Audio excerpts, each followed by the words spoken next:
Good morning. Time for breakfast. We're on Acts 21. And it came to be, when we had torn ourselves away from them and had set sail, we ran a straight course and came to Kos. And the next day to Rhodes, and from there to Patara. And having found a ship passing over to Phoenicia, we went aboard and set sail. And having sighted Cyprus, and having passed it on the left, we sailed to Syria and landed at Zoar, for the ship was to unload her cargo there. And having found taught ones, we remained there 7 days. And they told Shaul through the Spirit not to go to Jerusalem. And when it came to be that our days there were ended, we left and went on, all of them accompanying us with wives and children, till we were out of the city. And kneeling down on the beach, we prayed. And having embraced one another, we boarded the ships, and they returned to their homes. And when we had completed our voyage from Zoar and came to Ptolemais, and having greeted the brothers, we stayed with them 1 day. And on the next day we left and came to Caesarea, and went into the house of Philip the evangelist, who was one of the 7, and stayed with him. Now this one had 4 maiden daughters who prophesied. And as we were staying many days, a certain prophet named Agab came down from Yehuda, and having come to us, he took the girdle of Shaul, bound his own hands and feet, and said, Thus says the set-apart Spirit, thus shall the Yahudim at Jerusalem bind the man who owns this girdle, and deliver him into the hands of the nations. And when we heard this, both we and those from that place begged him not to go up to Jerusalem. And Shaul answered, What do you mean by weeping and breaking my heart? For I am ready not only to be bound, but also to die at Jerusalem for the name of the Master Yeshua. And as he could not persuade, we ceased, saying, Let the desire of the Master be done. And after those days, having made ready, we went up to Jerusalem, and also some of the taught ones from Caesarea went with us, and brought with them one,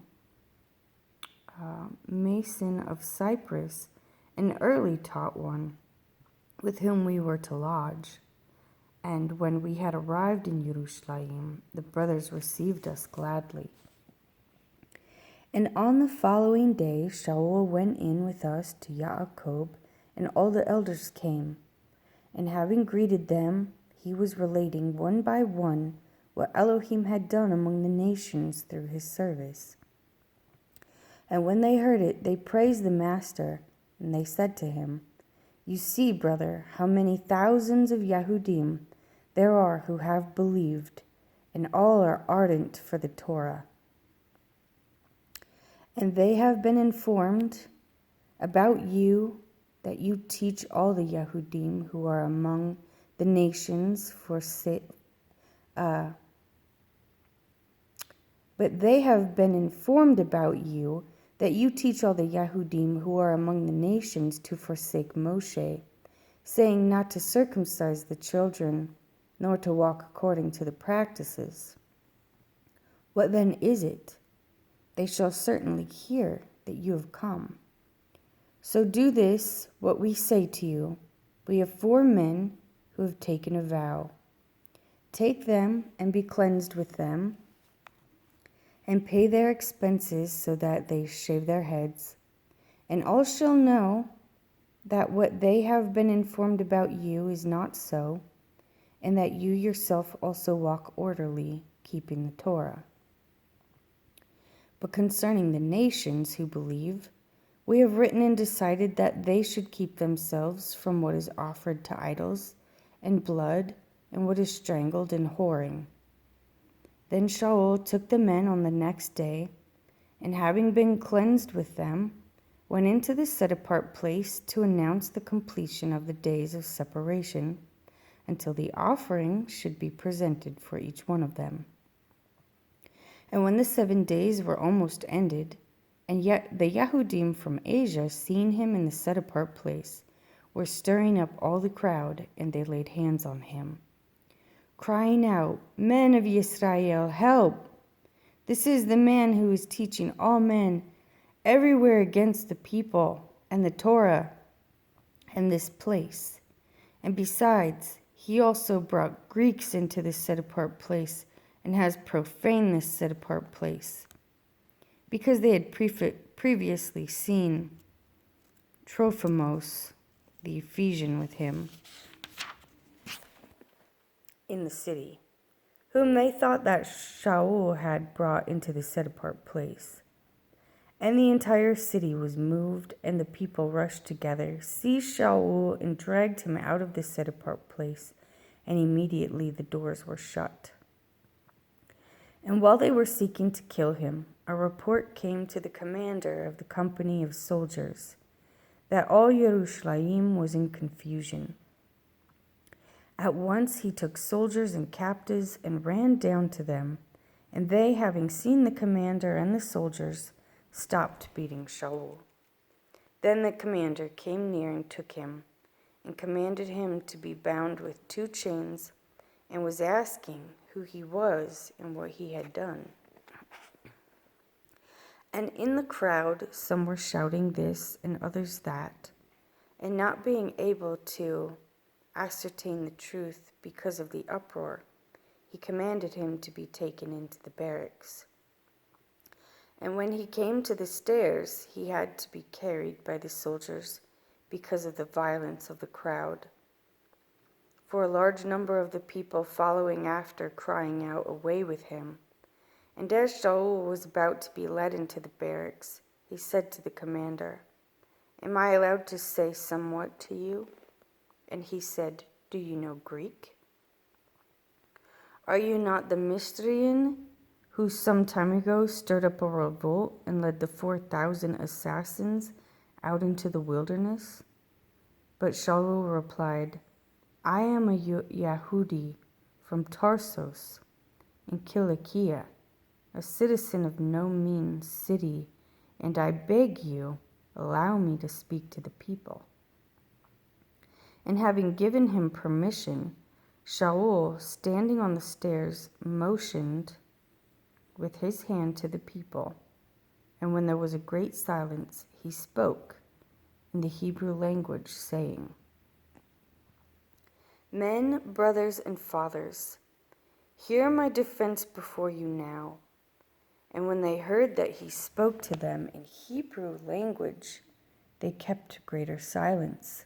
And he said, "I am indeed a Yehudi, having been born in Tarsus of Cilicia, but brought up in this city at the feet of Gamaliel, been instructed according to the exactness of the Torah and our fathers, being ardent for Elohim, as you already are today, who persecuted this way to the death, binding and delivering up into prisons both men and women. And also the high priest bears with me witness, and all the eldership, from whom I also received letters to the brothers, and went to Damascus to bring in chains even those who were there in Yerushalayim to be punished. And it came to be as I was journeying and coming near Damascus about noon, suddenly a great light shone around me out of the heaven. And I fell to the ground, and I heard a voice saying to me, "Shaul, Shaul, why do you persecute me?" And I answered, "Who are you, Master?" And he said to me, "I am Yeshua of Nazareth, whom you persecute." And those who were with me indeed saw the light and were afraid, but they did not hear his voice speaking to me. And I said, "What shall I do, Master?" And the Master said to me, "Rise up, go into Damascus, and there you shall be told all that you have been appointed to do." And as I could not see because of the esteem of that light, being led by the hand of those who were with me, I came into Damascus. And a certain Hananiah, a dedicated man according to the Torah, being well spoken of by all of the Yehudim dwelling there, came to me and stood by me and said to me, "Brother Shaul, look up." And at that same hour I looked up at him, and he said, "The Elohim of our fathers has appointed you to know his desire and to see the righteous one, and to hear the voice from his mouth, because you shall be his witness to all the men of what you have seen and heard. And now, why do you delay? Rise up, be immersed, and wash away your sins, calling on the name of Jehovah." And it came to be, when I returned to Jerusalem, and while I was praying in the set-apart place, I came to be in a trance. And I saw him saying to me, "Hurry and get out of Jerusalem speedily, because they shall not accept your witness concerning me." And I said, "Master, they know that in every congregation I was imprisoning and beating those who believe on you.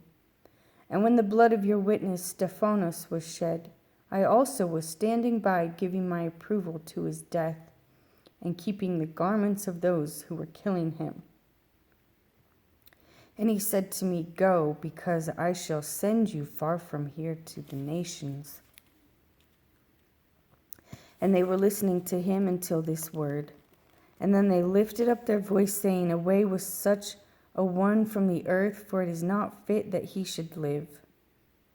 And as they were shouting and tearing their garments and throwing dust into the air, the commander ordered him to be brought into the barracks, and said that he should be examined by flogging, in order to find out why they were shouting so against him. And as they were stretching him out with straps, Shaul said to the captain who was standing by, "It is permitted for you to whip a man who is a Roman and uncondemned." And when the captain heard, he went and reported to the commander, saying, "Watch what you are about to do, for this man is a Roman." And having come to the commander, said to him, "Say to me, are you a Roman?" And he said, "Yes." And the commander answered, "With a large sum I obtained this citizen." And Shaul said, "But I was even born so." Then at once those who were about to examine him withdrew from him, and the commander was also afraid after he found out that he was a Roman, and because he had bound him. And on the next day, intending to know for certain why he was accused by the Yehudim, he released him and commanded the chief priest and all their council to come and brought Shaul down and set him before them.